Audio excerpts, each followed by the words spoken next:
안녕하세요 여러분. 이삭과 함께하는 큐티에 오신 걸 환영합니다. 우리가 찬양으로 주 앞에 나가겠습니다. 이 세상 험하고 나 비록 약하나 늘 기도 힘쓰면 큰 권능 얻겠네.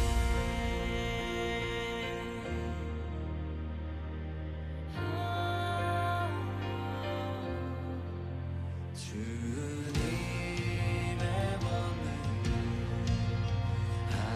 한없이 크오니 또 같은 내 마음 곧 녹여주소서. 주의 은혜로 계속받아서 비와 같이 붉은 죄는 같이 이겠네.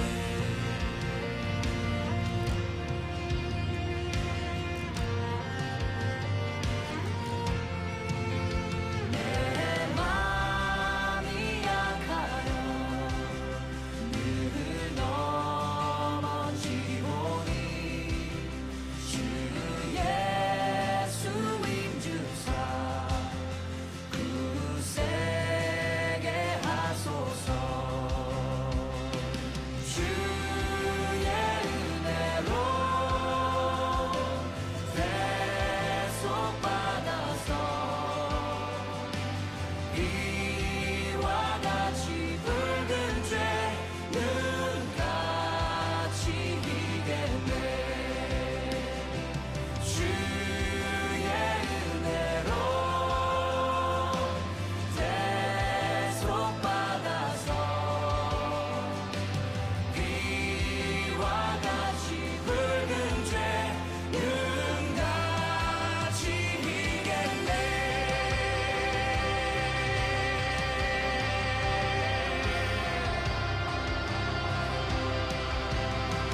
주의 보혈 다시 사신 우리와 찬양하라.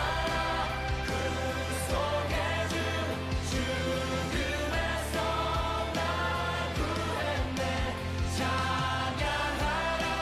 그 속에 주 죽음에서 날 구했네. 주 나의 반석 되시니 그 위에 내가 서리라. 주 나의 반석 되시니 그 위에 내가 서리라. 찬양하라.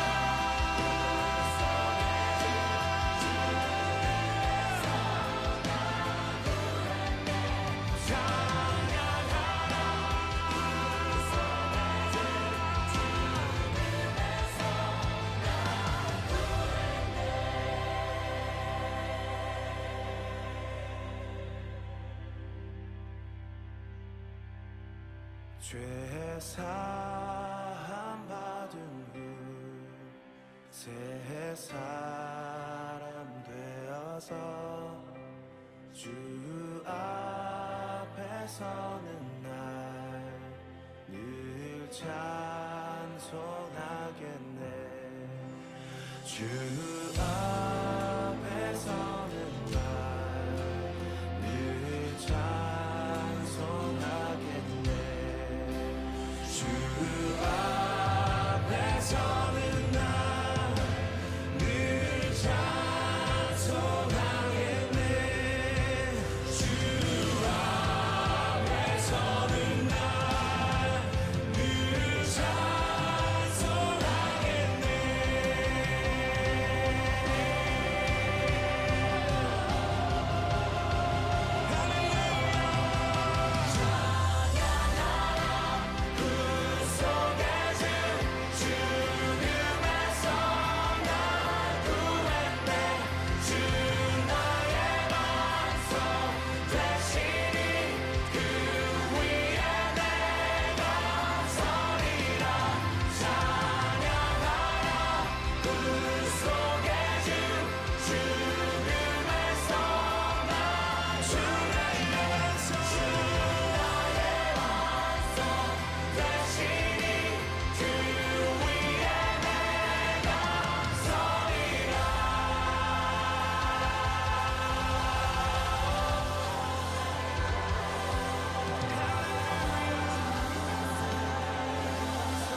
우리의 반석 되신 주님을 찬양합니다.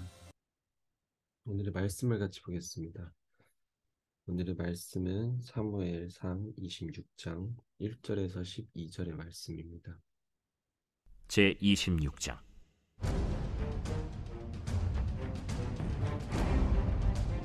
십사람이 기브아에 와서 사울에게 말하여 이르되, 다윗이 광야 앞 하길라산에 숨지 아니하였나이까? 사울이 일어나 십광야에서 다윗을 찾으려고 이스라엘에서 택한 사람 3,000명과 함께 십광야로 내려가서 사울이 광야 앞 하길라산 길가에 진치니라. 다윗이 광야에 있더니 사울이 자기를 따라 광야로 들어옴을 알고, 이에 다윗이 정탐꾼을 보내어 사울이 과연 이른 줄 알고 다윗이 일어나 사울이 진친 곳에 이르러 사울과 넬의 아들 군사령관 아브넬이 머무는 곳을 본즉 사울이 진영 가운데에 누웠고 백성은 그를 둘러 진쳤더라. 이에 다윗이 햇사람 아히멜렉과 스루야의 아들 요압의 아우 아비새에게 물어 이르되, 누가 나와 더불어 진영에 내려가서 사울에게 이르겠느냐? 아비새가 이르되, 내가 함께 가겠나이다. 다윗과 아비새가 밤에 그 백성에게 나아가 본즉 사울이 진영 가운데 누워 자고 창은 머리곁 땅에 꽂혀 있고 아브넬과 백성들은 그를 둘러 누웠는지라. 아비새가 다윗에게 이르되, 하나님이 오늘 당신의 원수를 당신의 손에 넘기셨나이다. 그러므로 청하오니 내가 창으로 그를 찔러서 단번에 땅에 꽂게 하소서. 내가 그를 2번 찌를 것이 없으리이다. 죽이지 말라. 누구든지 손을 들어 여호와의 기름 부음 받은 자를 치면 죄가 없겠느냐? 여호와께서 살아계심을 두고 맹세하노니 여호와께서 그를 치시리니 혹은 죽을 날이 이르거나 또는 전장에 나가서 망하리라. 내가 손을 들어 여호와의 기름 부음 받은 자를 치는 것을 여호와께서 금하시나니 너는 그의 머리 곁에 있는 창과 물병만 가지고 가자. 다윗이 사울의 머리 곁에서 창과 물병을 가지고 떠나가되 아무도 보거나 눈치채지 못하고 깨어있는 사람도 없었으니 이는 여호와께서 그들을 깊이 잠들게 하셨으므로 그들이 다 잠들어 있었기 때문이었더라. 아멘. 오늘 말씀을 보면서 사실 딱 2 종류의 사람의 타입이 연출되는 것 같아요. 한 가지는, 한 타입은 바로 사울인 거죠. 사울은 사실 복수심에 아직도 가득 차 있어가지고 그 복수심에 의해 결국 그의 삶이 점점 이제 어두워진다라고 우리가 볼 수가 있습니다. 그러니까 결국은 사울은 그의 삶 속에, 그의 마음 속에 하나님이 차 있고 하나님이 가득하고 하나님의 임재가 있는 것이 아닌 결국은 복수, 인간적인 그 탐욕, 그 다윗에 대한 질투, 다윗을 죽여야 되겠다는 그 미움, 그걸로 다시 결국은 가득 차게 돼요. 가득 찬 그 사울의 모습은 결국은 점점 그의 판단력도 떨어지고 그의 삶도 점점 비참해지고, 심지어 자기한테도 그 죽음이 다가왔는데도, 그러니까 다윗이 사실 사울을 죽일 수 있는 상황이 되었잖아요. 오늘 말씀 속에서는.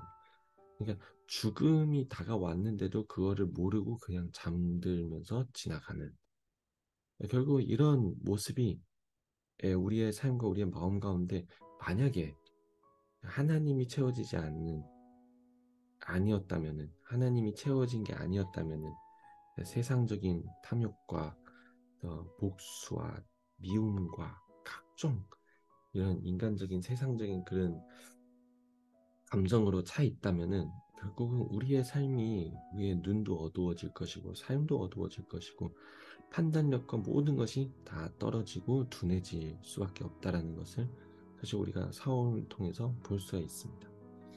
그러면 이 사울과 반대되는 타입이 뭐냐면은 바로 다윗인 거죠. 다윗을 보면은 사실 오늘 같은 기회, 정말 흔치 않은 기회 아닙니까? 지금까지 계속 나를 이렇게 죽이려고 계속 쫓아왔던, 솔직히 이유도 없어요. 그렇잖아요.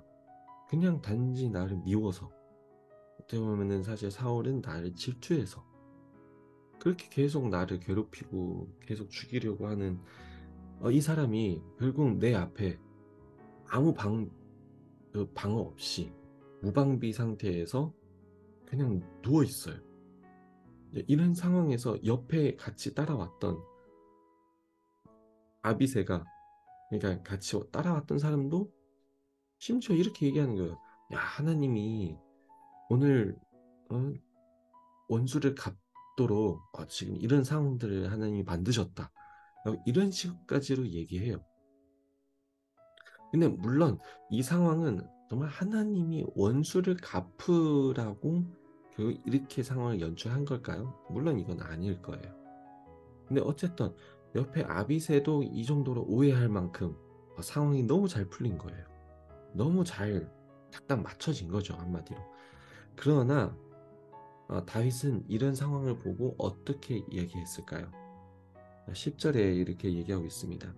다윗이 또 이르되 여호와께서 살아계심을 두고 맹세하노니 여호와께서 그를 치시리니 혹은 죽을 날이 이르거나 또는 전장에 나가서 망하리라. 그러니까 11절에 다윗이 이렇게 고백하는 거예요. 내가 손을 들어 여호와의 기름 부음 받은 자를 치는 것을 여호와께서 금하시나니 너는 그의 머리 곁에 있는 창과 물병만 가지고 가자 하고 이렇게 얘기하는 거죠. 그러니까 한마디로 복수와 내 한과 내 모든 것을 그러니까 이루시는 분은 하나님이시다. 그리고 내가 해야 되는 건 뭘까요? 나는 하나님이 기름 붓고 그리고 그래도 세운 사람의 목숨을 끊는 것, 목숨을 가져가는 것은 그거는 내가 할 일이 아니다. 라는 이제 고백을 하는 거죠. 이 말씀을 보면은 결국 다윗이 이런 최고의 기회 앞에서도 사람들이 볼 때 이제 복수하고 원을 이제 원한을 갚는 최고의 기회인데도 결국은 다윗은 어떤 결정을 하나요? 하나님의 주권을 인정하고 그리고 하나님께 영광을 돌리는 거죠. 한마디로 하나님의 판단과 하나님의 기준을 다시 내세운 거예요. 하나님의 주권을 선포하는 것. 이게 사실 쉽지 않는 것 같아요. 우리가 자주 이런 상황, 사람들도 볼 때도 최고의 기회. 정말 이만큼의 기회는 없다라고 얘기하는데도 그런 상황임에도 불구하고 우리는 하나님의 주권을 내세우고 하나님의 판단과 하나님의 기준을 내세울 수 있다라는 것. 이거는 정말 대단한 겁니다. 지금 이 상황에서 하나님이 다윗의 마음을 주관하지 않았다면은 이게 일어날 수 없어요. 다윗도 온전히 하나님을 의지하고 하나님 중심적인 삶을 살았기 때문에 결국 이런 판단과 이런 결단이 나올 수 있는 겁니다. 같이 우리가 다윗의 이런 모습들을 우리가 같이 훈련해 나가야 되는 부분인 것 같습니다. 온전히 하나님으로부터 사로잡힌 내 삶, 내 마음, 내 판단, 내 의지. 하나님이 주관하시고 하나님이 인도하시는. 그래서 사람들이 볼 때 아무리 좋은 기회, 아무리 하나님이 만드셨다라고 얘기해도 내가 하나님 앞에 그 관계가 결국은 모든 것을 정말 잘 판단하도록 만든다라는 거죠. 결국은 다윗의 마음을 주관하시는 하나님, 또 그리고 하나님께 모든 것을 내리고 하나님 중심적인 삶을 산 다윗의 이 판단력과 이 결정, 이 결단, 정말 이것을 우리가 같이 배워 나가길 소망합니다. 우리의 삶 속에서 정말 주님이 주관하시고 그냥 쉽게 상황에 또 사람의 말에 의해 우리가 마음이 흔들리고 하는 것이 아닌 정말 하나님 중심적인 사고와 판단이 잘 세워지기를 소망합니다. 오늘 같이 기도하겠습니다. 하나님 아버지 감사합니다. 오늘도 우리가 말씀을 보면서 사울 같은 정말 마음의 미움과 복수와 여러 가지로 가득 찬 그 마음을 우리가 또 보았습니다. 그 마음은 결코 그냥 보는 안목도 어두워지고 그의 삶도 어두워지고 판단력과 그 모든 것이 둔해지고 하는 그런 모습들, 아니 우리가 정말 그런 모습들을 피할 수 있도록 우리 마음에 아직도 세상적인 그런 판단과 세상적인 마음이 가득 차 있다면 하나님, 우리가 정말 주님 앞으로 회개하며 나올 수 있도록 축복해 주시옵소서.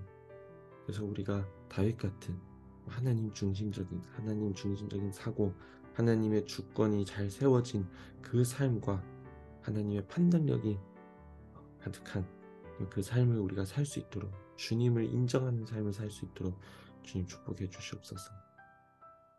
그래서 우리가 쉽게 세상의 말에 또 상황에 흔들리지 않는, 오직 주님만 바라보고 주님의 판단 기준으로 잘 세워져 있는 그런 삶을 살 수 있도록 주님 은혜 베풀어 주시옵소서. 오늘도 온전히 주님께 맡깁니다. 오늘도 온전히 주님과 동행하는 삶을 살길 소망합니다. 하나님 우리와 함께 계시옵소서. 감사하며 예수님으로 기도합니다.